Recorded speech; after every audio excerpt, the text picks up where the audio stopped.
Mr. Diskaya, kayo po'y umamin na. Do you understand that?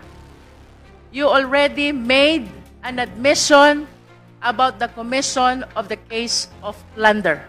Kasi, Your Honor, ano po ito? Pinilit lang po kami, Your Honor. Pinilit lang po.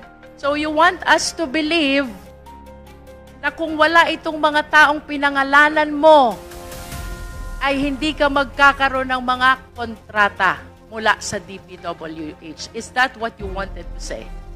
No, Your Honor. Alam mo, Karen, huwag sana nilang ilihis ang issue. Just to save his skin, ang totoong issue rito, ang mga ghost projects, ang korupsyon na nangyayari sa DPWH. Huwag nilang ilihis ang issue. Sana, kung magbintang sila sa akin, magbintang sila sa ibang senador o sa mga congressman, they have to show proof or pieces of evidence that would really link us to corruption. It seems to me that your colleagues are protecting Zaldico. It doesn't seem like they want to know the truth. Kauumpisa pa lang, minotion nyo na. Sinabihan na kayo, ba't pa i-invite? Sinabi ni Garin, let's not make it about personalities. Which, by the way, ang nagnanakaw, personalities. So, ang tanong ko, what kind of hearing do you expect? Ngayon pa lang, tinatakpan na ng mga kasamahan nyo, ayaw na mag-invite even as resource persons. Because when I interviewed Terry Redondo on Head Start, he was already defending Zaldico. He said Zaldico divested from SunWest, etc., etc. There's no proof.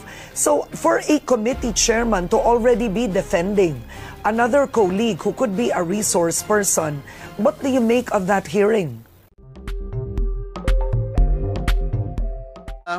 Congresswoman Luistro, you may proceed. Thank you, Mr. Chair. My questions are addressed to Mr. Diskaya. Mr. Chair, may I confirm if Mr. Diskaya is still attesting to the truthfulness of the contents of his affidavit dated September 6, 2025, which he presented in the Senate and where he identified lawmakers and DPWH officials allegedly involved in the anomaly in flood control projects. Mr. Diskaya, ito po ba'y pinatotohanan nyo pa? Yes po, Your Honor. Yung nakasulat po dito lahat. Your narration of facts in your affidavit involves billions of pesos. Mr. Diskaya, significantly, under the law, if it is 50 million and below, the case is violation of Anti-Graft and Corrupt Practices Act. But if the case is more than 50 million, it constitutes violation of anti-plunder law. I want you to realize violation of anti-plunder law is punishable by life imprisonment and it is a no-bail offense. Which means, if information will be filed by the Sandigan against you and your other co-accused during the entire period of hearing, kayo pong mag-asawa and the rest of the co-accused ay makukulong at mapapahiwalay sa inyong mga anak. Do you realize that? Your Honor, ano po, lahat po ng project po namin ay nakuha po namin sa public bidding. Mr. Chair, can we please direct the resource person to be responsive to the question? Please be responsive, Mr. Diskaya. Your Honor, lahat po ng project namin ay nakuha po namin sa public bidding. Mr. Chair, for the guidance of the resource person, I will repeat the question. Earlier, ang sabi po ni Mr. Diskaya, to this time ay pinatotohanan pa rin niya ang nilalaman ng kanyang sinumpaang salaysay. And I wish to remind him that that sinumpaang salaysay constitute an offense we call violation of anti-plunder law. Plunder, to distinguish the same from Anti-Graft and Corrupt Practices Act, Mr. Diskaya, is punishable by capital punishment, is a capital offense, punishable by life imprisonment, and is a no-bail offense. Which means, kung ang kaso po'y may isasampalaban sa inyong mag-asawa, kasama ang inyong mga co-accused, the entire period of hearing, kayo po'y nakakulong at mapapahiwalay po sa inyong mga anak. Yun po ba'y nare-realize nyo when you executed this sinumpaang salaysay? Mr. Diskaya? Your Honor, tatanungin ko lang po ang legal counsel ko. Mr. Chair, I don't understand that it seems that the resource person executed an affidavit without realizing the implications of the contents. Please As- respond, Mr. Diskaya.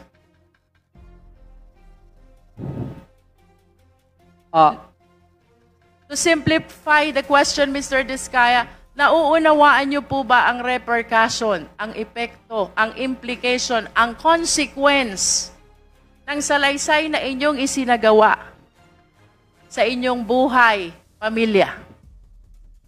Yes, Your Honor. Do you understand as well that in this affidavit, Mr. Diskaya, kayo po'y umamin na? Do you understand that? You already made an admission about the commission of the case of plunder with your affidavit. No, Your Honor. But you were the one narrating. Kasi Your Honor, ano po ito, pinilit lang po kami, Your Honor. Pinilit lang po. That is for you to prove. But in as far as this committee is concerned, including the members, when we go over your sinumpaang salaysay, to me it appears you are admitting already to the case of plunder.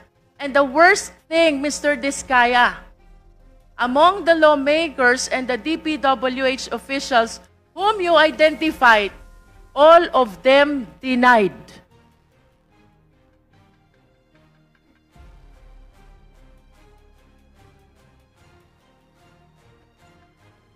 Do you understand the implication of this? I asked the lawyer. Attorney. Yes, please.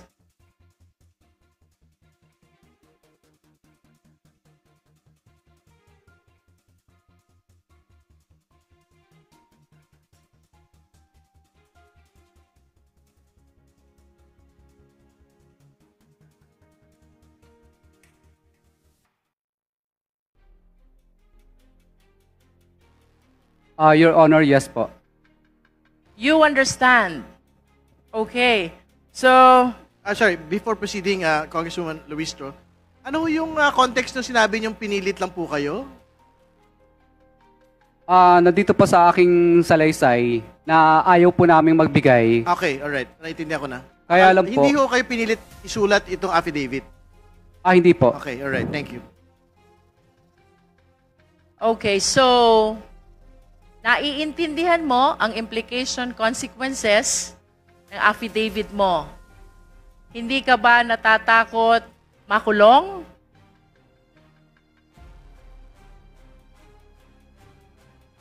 Natatakot, Your Honor. Hindi ka ba natatakot makulong ang asawa mo? Natatakot, Your Honor. Hindi ka ba natatakot na mapalayo kayong mag-asawa sa inyong mga anak? Natatakot, Your Honor. Then why? Kaya po Why nam- did you execute this affidavit? Your Honor, mas natatakot po kasi kami sa buhay namin ngayon dahil kinukuyog na po kami ng taong bayan. Kaya po, nag-execute po kami ng affidavit na ito dahil 120 million Filipinos po ang parang gusto kaming patayin at kami na rin po ang pinag-uusapan sa mga misa ng simbahan. Opo, kaya po napilitan po ako, sa totoo lang po, napilitan lang po akong yung mga kamag-anak ko na gusto na nilang magsalita. Sapagkat po lumalabas na parang ang sama-sama po namin. Parang gusto kami patayin ng buong 120 million na Pilipino. Kaya ngayon po, naisip po ng misis ko at ako po na mas mabuti pong yung mga pinangalanan na lang po namin dito ang maging kaaway namin at yun na lang po, alam namin po na ito lang po ang papatay sa amin, itong mga taong ito. Hindi po yung 120 Pilipino na gusto kaming katayin. At yung nangyayari po sa amin dito ngayon ay parang nakakahiya. Para kaming magnanakaw, samantalang hindi naman po kami nagnakaw. Napilitan lang po kaming gawin ang bagay na ito sapagkat mutual terminate nila ang mga project namin, hindi kami pinasisingil. Road ride of way ang nangyayari po. Kaya po, kami po ay isinigaw na lang po namin ito kasi namili po kami, mag-asawa. Bulak, 1 kilong bulak o 1 kilong ginto. Ang pinili po namin, 1 kilong ginto. Dahil una, pareho lang naman siyang mabigat. Yung bulak at saka ginto, pareho siyang mabigat. Pero pinili po namin yung ginto. Kahit po kami mamatay bukas o papatayin po kami ng mga politikong ilang piraso na ito, alam po namin na may dangal po kaming mamamatay. Kaysa naman patayin po kami ng buong Pilipino sa Pilipinas. Na kahit saan po kami magpunta sa dulo ng Mindanao, Luzon at Visayas ay parang kaaway po namin lahat ng mga Pilipino. Samantala ngayon po, natatakot po kami sa buhay namin. Alam namin kung sino lang ang kaaway namin. Yung mga pinangalanan po namin dito, ito na lang po ang alam namin kaaway. Hindi po 120 million Pilipino po ang kaaway namin. Kaya sana po, pagbigyan niyo po sana kami kasi yung iba pong mga gusto pa pong mag-witness ng mga contractor, kung ako po ay inyong parurusahan po sa ginawa kong ito at ako po ay papagalitan po ninyo, wala na pong iba pang sisigaw ng mga contractor sa buong Pilipinas. Dahil una matatakot na sila kung ano po ang mangyayari sa akin. Kasi ang mangyayari po, parang nagbibigay po tayo ng hudyat sa iba't ibang pang mga contractor na, hoy, tinaw nyo, ang nangyayari kay Curly at saka kay Sarah, tutulad ba kayo dyan para mag-star witness? Hindi na sila sisigaw, parang nagbibigay po tayo ng anyaya sa lahat ng mga tao na ang maging star witness. Mr. Chair, if I may interrupt our resource person, I wish to believe that you are not yet a witness, much less a state witness. And that reminds me as well of paragraph 33 of your affidavit. Who gave you the idea about state witness? Bali, ano po, ito po ay sinubukan po namin sapagkat kami po ang Please respond to the question, Mr. Diskaya. Ano po, tinanong ko rin po sa mga lawyers din po namin. What do you understand about becoming a state witness? Who decides for you to become a state witness? Ang ano po, presidente po at saka yung Senate po. I don't DOJ, think so, DOJ Mr. po. Diskaya. Becoming a state witness is a decision that comes from the court and not from you. And there are requirements that we have to consider.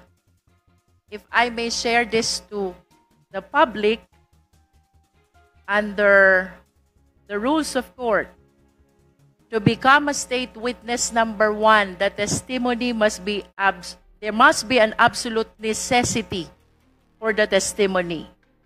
Number two, it can be corroborated. Number three, no other direct evidence. Number four, no previous conviction. And number five, the accused must appear as not the most guilty. Do you think with these requirements, the court will approve your application to become a state witness? Yes po, Your Honor. Do you appear as not most guilty?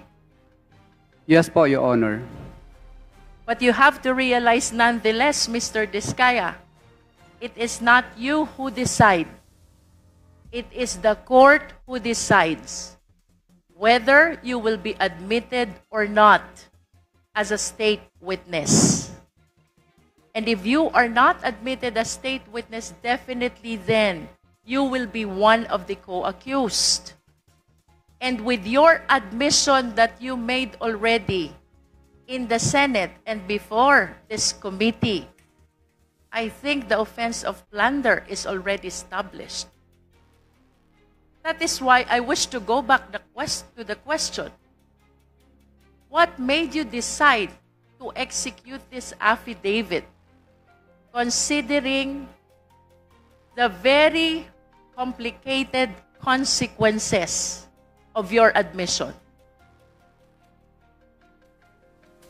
Your Honor, I asked my counsel muna. Yes, please.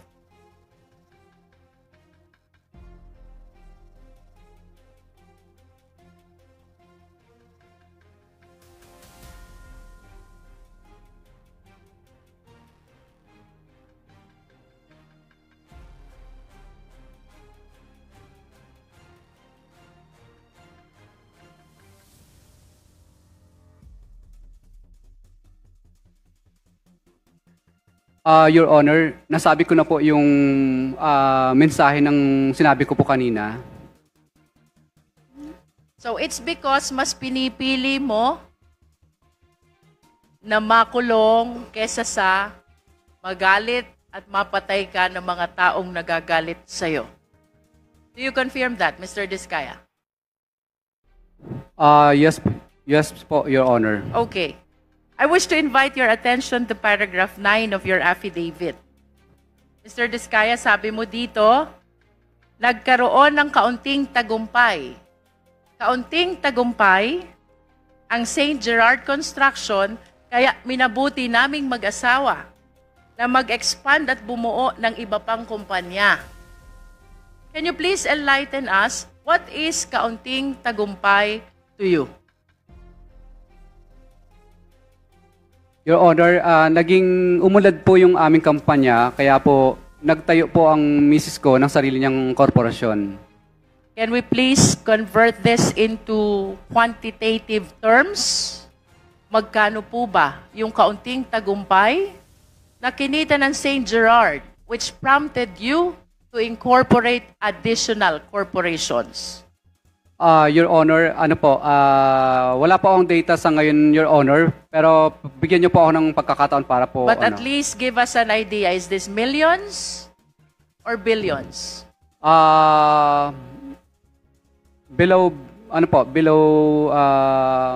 Lagpas 100 millions naman po. Lampas ng 100 million. Pero hindi lampas ng 1 billion. Your Honor, pag ano po ba yan? Revenue po o yung net profit? Revenue. Pag revenue po, billions po. Billions. How many billions? 1 billion more po, Your Honor. And 1 billion is kaunting tagumpay to you? Kasi Your Honor, ano po yan? Revenue siya, hindi siya net profit. Nonetheless, 1 billion is a very huge amount. And you consider that as konting tagumpay? Yes or no? Your Honor, ano po ito? Parang terminology lang po itong salita na ito. I wish to invite your attention as well to paragraph 13. Ang sabi mo naman dito, hindi namin ginusto kailanman na mapasama sa ganitong sistema.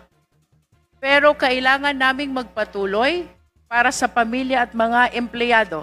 Can you expound on this? Your Honor, ayaw naman po talaga namin mapasama sa ganitong klase ng sistema. Pero siyempre po, napipilitan lang po kaming magbigay sapagkat hindi po matutuloy ang project pag hindi po kami nagbigay. When you say napipilitan lang po kaming magbigay at hindi matutuloy ang project kapag hindi nagbigay, you are referring to the DPWH officials and some lawmakers you identified in your affidavit, yes or no? Yes, Your Honor. I see. So you want us to believe na kung wala itong mga taong pinangalanan mo, ay hindi ka magkakaroon ng mga kontrata mula sa DPWH. Is that what you wanted to say? No, Your Honor. Kasi sumasali po kami sa mga public bidding. Pag na-award na po yung project at saka nagkaroon ng notice to proceed, doon na po kami hinihingan. hindi po ma-implement ang project or matatapos kung hindi po kami magbibigay. Yes, but you stated in your affidavit na pilitan ka lang. Yes, Your Honor, kasi hindi po namin gusto na magbigay. Hindi mo gustong magbigay pero napipilitan kang magbigay sa mga pinangalanan mo dahil hindi ka magkakaroon ng hanap buhay. Tama o mali? Your Honor, ano po, kailangan po, Your Honor, kasi kung hindi po, Please do not change the context of your affidavit. We are educated people here. Mr. Diskaya, I just want it to come from you. Sabi mo, napilitan ka lang. What does that mean? Hindi mo gusto ang ginagawa mo. Pero napilitan kang magbigay to be able to get a contract and have them implemented after the award. Tama o mali? Your Honor, hindi po. Awarded na po sa amin ng project. May notice to proceed na po. Pero, Okay, let me correct. Awarded ng project, napilitan kang magbigay, pero dahil kung hindi ka magbibigay, ika-cancel ang project. yes, Your Honor, or right of way problem o di kaya mutual termination po ang mangyayari. So, it means mawawala yung hanap buhay mo kung hindi ka magsasubmit dun sa system na sinasabi mo. Tama o mali? Hindi po matatapos ang project. Hindi po maumpisahan. Makakancel po. So, that's precisely the point. Yun yung gusto mong sabihin sa affidavit mo. Napilitan ka lang mag-submit dun sa kanila, mga taong pinangalanan mo, dahil hindi ka makakaumpisa o makakatapos ng project. Did I say it right? Yes, yes, Your Honor. All right. So would you agree with me if I would say that per your experience, kung walang DPWH officials at kung walang mga lawmakers na binanggit mo sa affidavit, walang hanap buhay etong mga construction company mo? Mas, maganda po ang buhay. Ibig sabihin po, mas makakapaghanap buhay po kami. Pag I wala see. po ang ganun. Opo. Kasi public bidding po ang mangyayari lagi. No.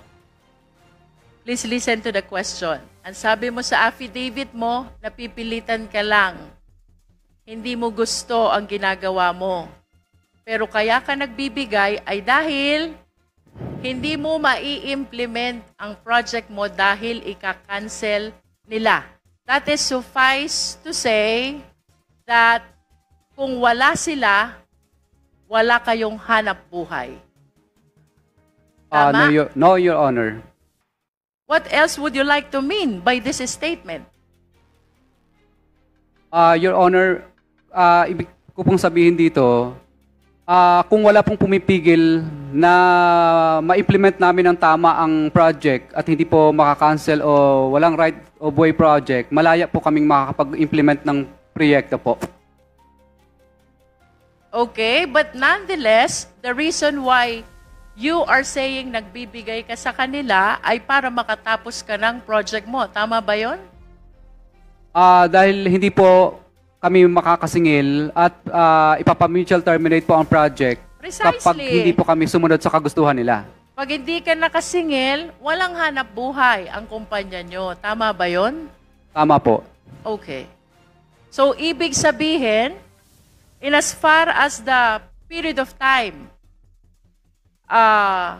referred to in your affidavit is concerned, ang hanap buhay mo, ayon sa'yo, ay dahil pinapayagan ka, pinapatapos ka, at naiipa-implement sa'yo ang mga project mo sa pamamagitan ng mga taong pinangalanan mo.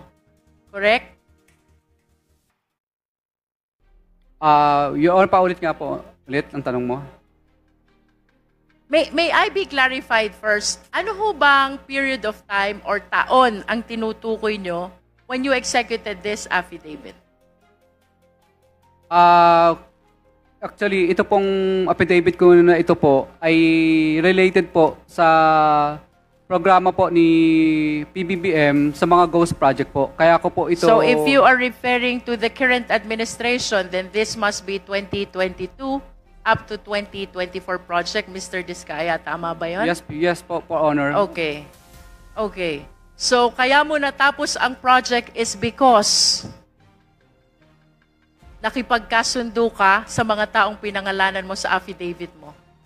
Hindi po ako nakipagkasundo, Your Honor. Napilitan lang po kami, Your Honor. Hindi po kami nakipagkasundo kasi ayaw po naming magbayad. Sa totoo lang, masarap po ang buhay namin. Mas malaki sana ang kikitain pa namin kung hindi po kami magbabayad. Ayaw po namin. Napilitan ka na makipagkasundo. Would that work for you? Yes. Wala po kami magawa, Your Honor. Okay. Hindi po kami nakipagkasundo pala, Your Honor. Napilitan lang talaga. Nevertheless, you were able to collect the payment for the contracts because you wish to believe dahil nag-submit ka dun sa mga requirement nila. Yes po, Your Honor. Okay. Tama bang sabihin na sa affidavit mo, you would like to implicate the lawmakers and the DPWH officials kung bakit nakakapag-implement ka ng project at nakakasingil ka? They are part of your business. Hindi po siya part ng aming business. Operation at least. Hindi rin po, Your Honor. So how do you consider that? Your Honor, talagang, ano lang po, talagang pag nanalo na po kami sa bidding, public bidding po kasi yan, doon na po sila dumarating. Okay. So, what is clear, Mr. Diskaya? Hindi ka makakasingil kung wala sila. Do you agree to that? Yes po, Your Honor. Of course, because that is the content of your affidavit. Tama ba? Yes po, Your Honor. Kung wala sila, hindi ka makakasingil. Tama din ba yon? Yes po, Your Honor. Binaligtad lang natin yon, ha? Ibig sabihin, para makasingil ka, dapat nandiyan sila. Tama? Tama, Your Honor. Okay.